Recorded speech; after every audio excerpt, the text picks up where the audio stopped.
Il est conscient, ce monsieur.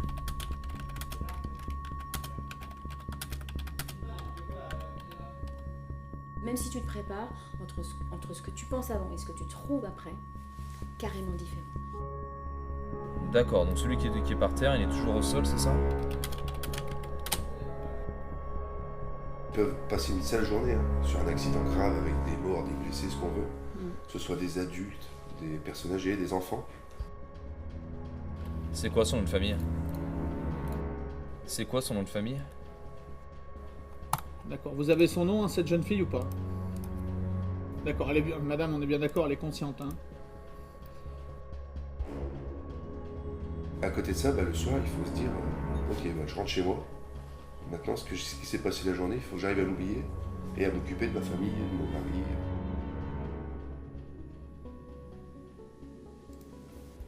71 de l'SAV de Monceau, je demande police sur les lieux parlés.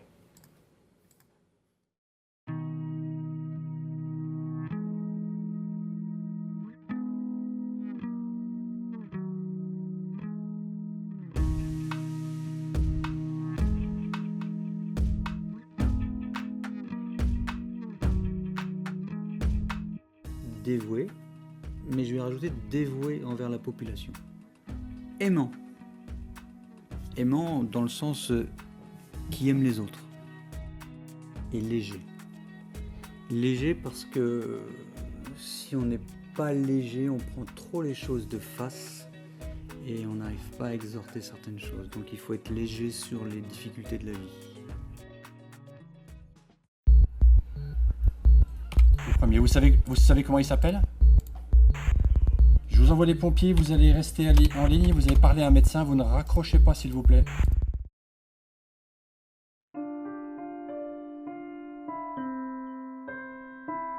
Quel que soit notre poste, plutôt administratif pour ce qui nous concerne, l'objectif est commun, c'est que la distribution des secours soit assurée et de bonne qualité.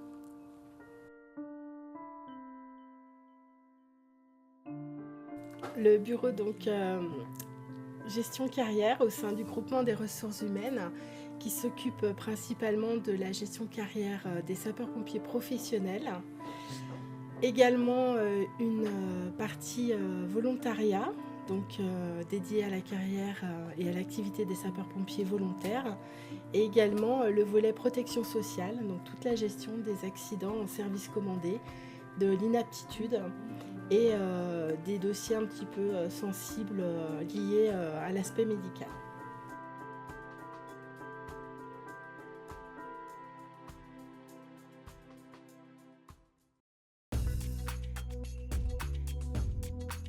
Le but premier, c'est d'assurer la sécurité des sapeurs-pompiers en intervention. Ça, c'est le but ultime.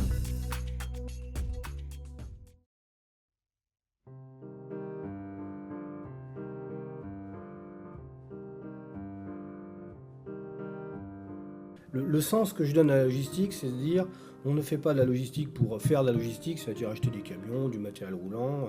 On fait de la logistique pour répondre à un besoin opérationnel. La logistique, il faut vraiment que nous, on s'associe vraiment avec les agents qui sont dans les centres, qui vont en opération. Ce lien est très fort.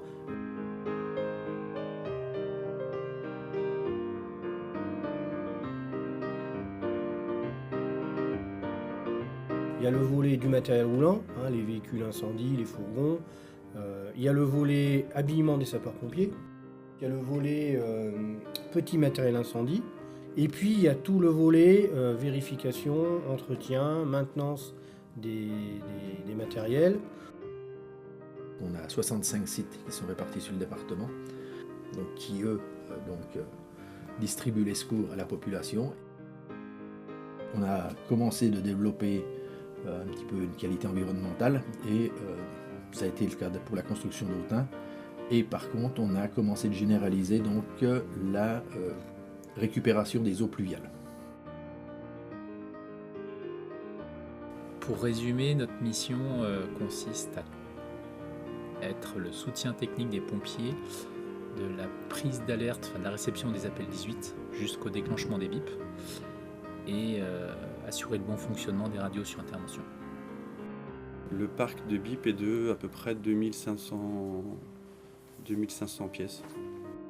Ce qui fait qu'un pompier, chez lui, est pompier, c'est, même s'il est en civil, s'il porte son BIP, c'est qu'il va être déclenché, c'est qu'il est censé, il est susceptible de partir. Donc, je pense pour moi c'est plus important le BIP que peut-être l'uniforme. Le côté gratifiant de notre métier, c'est de travailler pour les pompiers. On apporte notre pierre à l'édifice et c'est quelque chose de, pour nous, intéressant.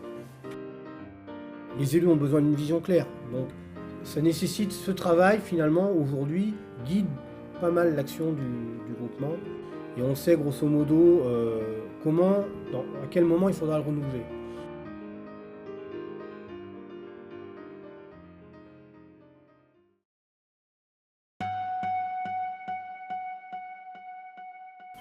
C'était pour Ratnel, crise d'épilepsie, un homme inconscient sur son palier. Je te passe ta voisine.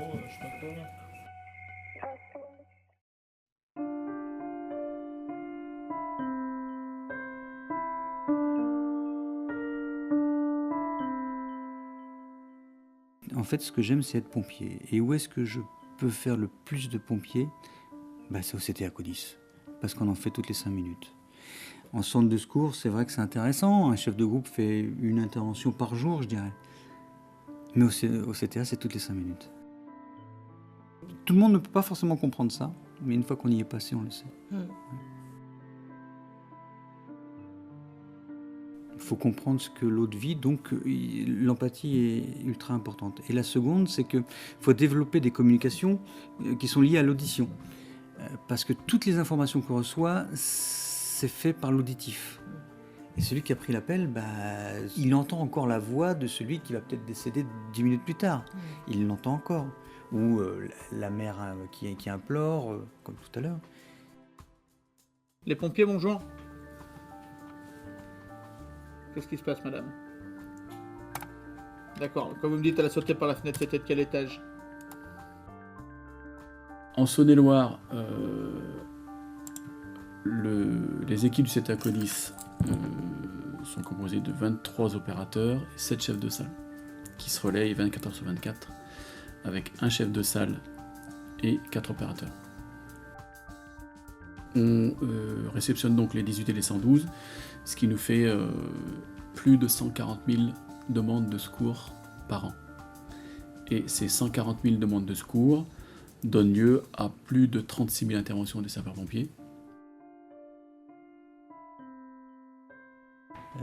Avoir une perpétuelle collaboration avec les services impactés par la demande de secours, c'est-à-dire la gendarmerie, la police, le SAMU, la DIR, la DRI, la préfecture, les conseils généraux, etc. Assurer en même temps la remontée d'informations à la voie hiérarchique, notamment par la voie préfectorale, le COS et l'état-major. On doit prioriser les actions qui sont les plus judicieuses, les principales.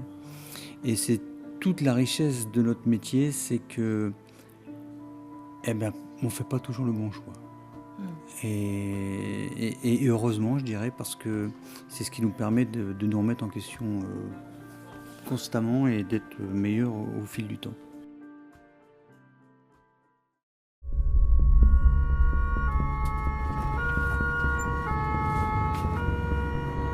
Dans 1,5 km, prenez le rond-point.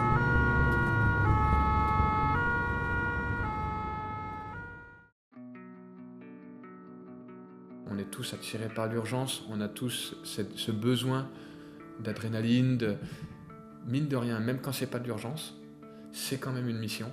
Et puis la main qu'on tient de la petite grand-mère dans l'ambulance, ça dure peut-être qu'un quart d'heure, mais ce quart d'heure pour elle, sur une semaine, sur des mois, c'est un moment qui a pas de prix, quoi. Et c'est ce que j'essaye d'expliquer aux gars, en tout cas pour maintenir la motivation, malgré le changement du degré d'urgence qui évolue beaucoup.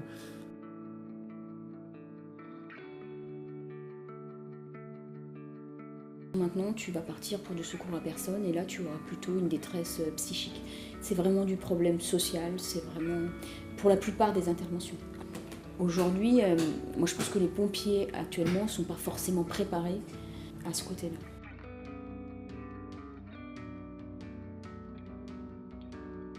on est un métier qui est, où la place de la formation est importante.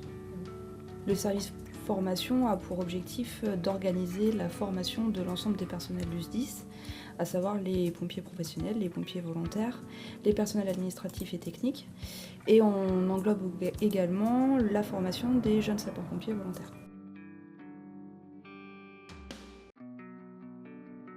Tu peux rentrer d'un feu et partir pour un secours à personne, mais il faut quand même toujours avoir ce niveau de vigilance strict minimum pour s'assurer la sécurité des gens vers qui on intervient et la nôtre.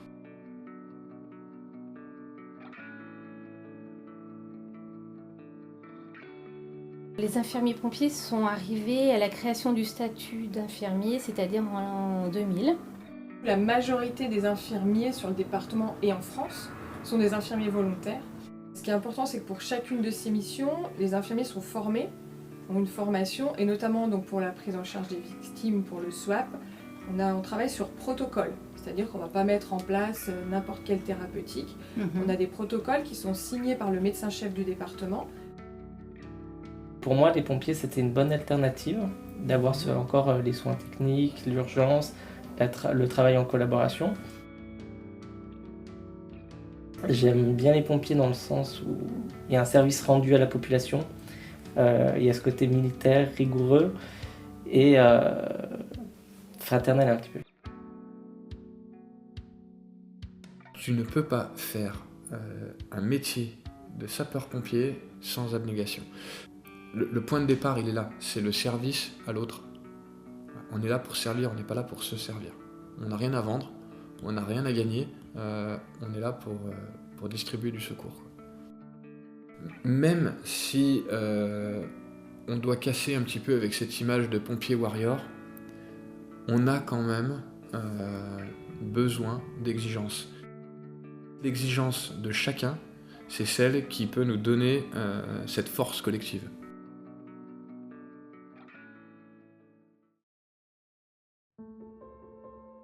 Des gens comme ça qui sortent de leur travail ou qui s'impliquent, qui s'investissent avec une telle fluctuation d'adaptation, d'émotion, de tout ce qui accompagne l'engagement de pompier ou le métier de sapeur-pompier, ça demande une humanité mais exceptionnelle.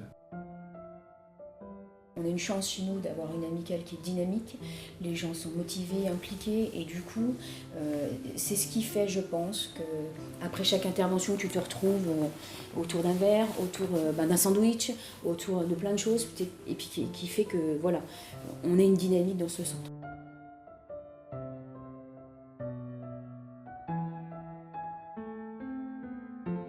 Pourquoi pompier? Et pourquoi pas? J'ai fait un BTS qui m'aurait permis de travailler dans un bureau d'études ou un bureau des méthodes, qui m'aurait sans doute permis, je ne le saurais jamais, mais d'avoir un salaire autre que celui que j'ai aujourd'hui. Par contre, je ne suis pas certain que j'aurais été tous les jours travailler de bon cœur. Et aujourd'hui, je me considère comme privilégié parce que je fais le boulot que j'ai toujours voulu faire. Et ça vaut tous les salaires du monde.